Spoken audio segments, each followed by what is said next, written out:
This is going to be my first video to try to address the question of where attitudes come from. Now, you may remember from our previous video that there's this false dichotomy in discussing behavior of the nature-nurture debate or problem.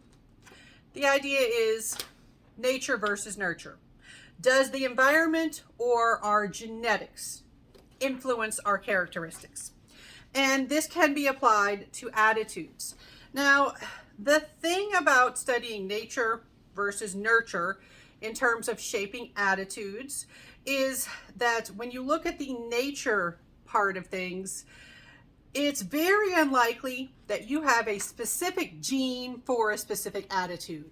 It's not like you inherit a particular gene to feel a certain way. So it's a bit more complicated than that. Now, so there probably is no specific gene that maps onto a particular attitude, but we do have some genetic influences that can shape our tendency to adopt and accept certain attitudes. And so one example is which sports team you root for. Yeah, I'm from the New Orleans area. Go Saints. All right. So do you think there's a gene for being a Saints fan? No. I mean, I'm highly doubtful.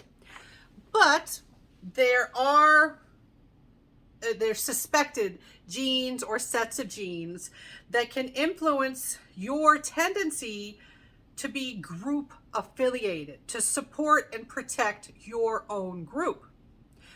That could relate to your tendency to support the sports team that is affiliated with your area. So you're in the New Orleans area, you're growing up in the New Orleans area, you become a Saints fan because of your tendency to support your group, and you're a local, and that's your local group. So you get that pride from that team because they're affiliated with your group that you identify with. That same person, that same person who is a Saints fan, if they were born in Atlanta, they might be one of those Falcons fans. If you do not know, those are rivals. Right? It's not like you are just born instantly a fan. You grow up in a particular area or live in a particular area, and you develop your fandom that way. It is rare for someone. It happens, but most people, they are fans of a particular team that is affiliated with their community in some way. That's the typical way you see it, and that most likely is influenced by other tendencies, your overall tendency to just affiliate, essentially. All right, so that's just one example of how nature can contribute to attitudes.